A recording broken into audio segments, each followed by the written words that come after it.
Come on, let's get it. Come on, come on.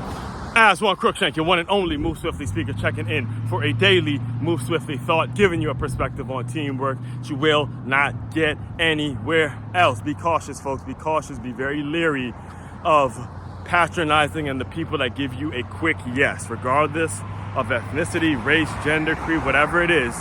Especially when we're talking about running an organization, doing what you have to do to be productive, doing what you can to build your quote unquote brand, build your business, build whatever it is you're trying to build.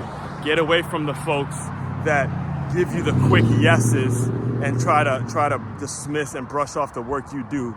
Get away from them as quick as possible, because in the long run, they will fuck you in so many different words. Just like they said on Scarface, right? Just like my man told Tony Montana, don't fuck me, Tony. Don't you ever try to fuck me. All right, the folks that give you this quick yes, if you try to continue to engage in relationships with them, they will fuck you. The same way Tony fucked my man who ended up actually killing him in the end of the movie, right? I'll give you an example. And what got me on today's topic was, as you guys know, if you're a regular consumer to my work, you know I've been reaching out to a lot of insurance companies, particularly commercial insurance companies, to possibly deliver some keynotes and some workshops and do some work with them. And I reached out to the owner of one about being on this very show, on this podcast, and I swear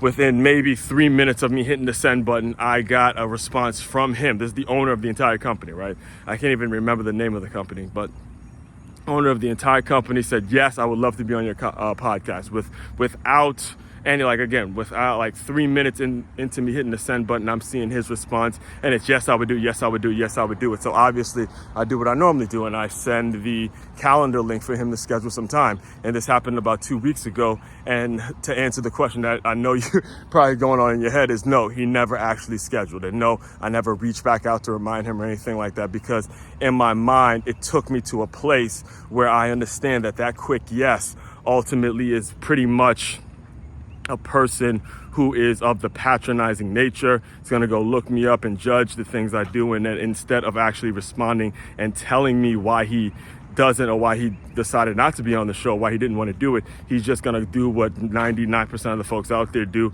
and just say, okay, it's just easier to not respond, easier to not follow up on my word and do what the fuck it is I said I was going to do.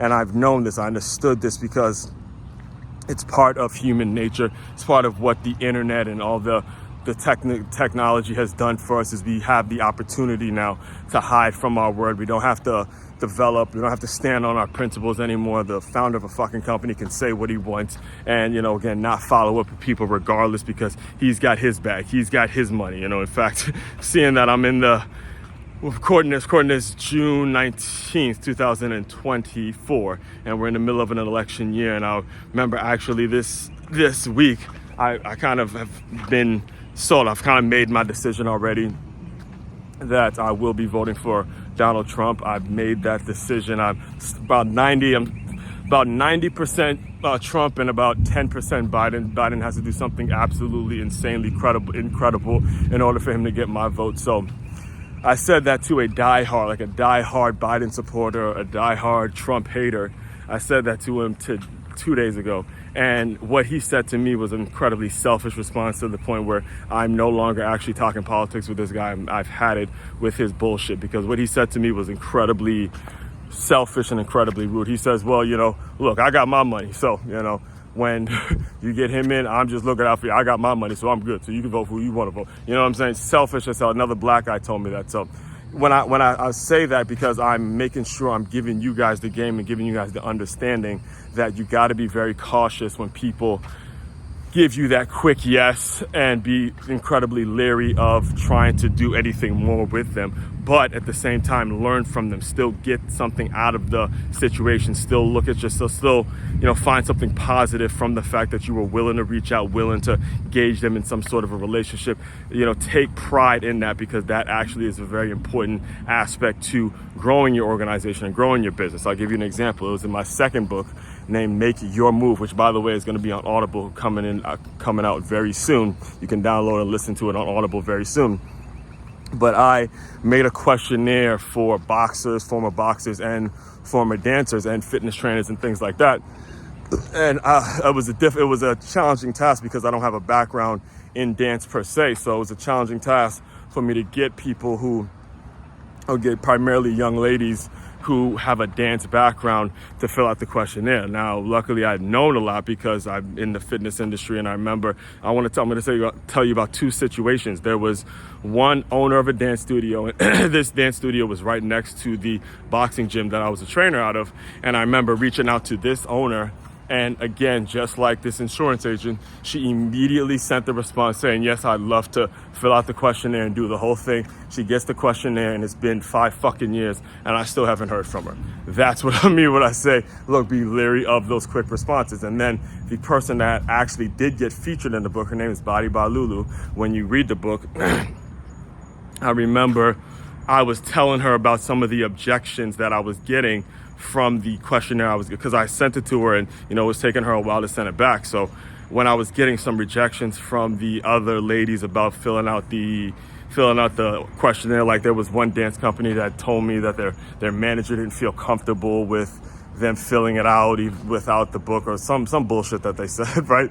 So anyway, I reached out to Lulu and said, hey, was there anything that you felt uncomfortable about when it comes to the questionnaire that I sent? Because some of the responses. So I just, again, wanted to get some feedback. Maybe there was something I did wrong. Maybe there's something I didn't put in there that made them feel uncomfortable. So I asked her directly, and instead of her responding to the question, she simply fills out the questionnaire, and that's the last time I actually heard from her. Even when the damn book came out, her pictures in the book and everything, she never, asked for a copy. I told her I was going to send her a free copy, never promoted it, never did anything in regards to promoting the book at all. That's what I mean. And again, as fine as Lulu actually is, it showed me her true colors. Doesn't matter how fine you actually are, how physically attractive you are.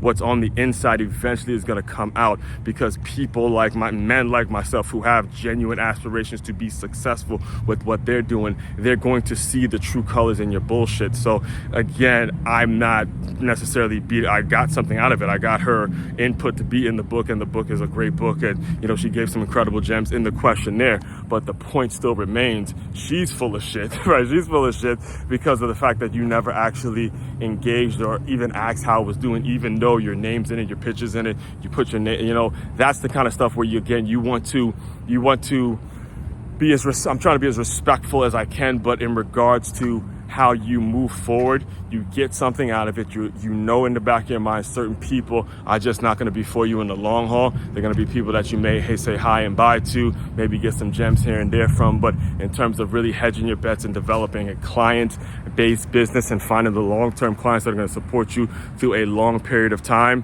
those are the people you got to remove from your circle, remove from your peer group, and keep it moving, all right?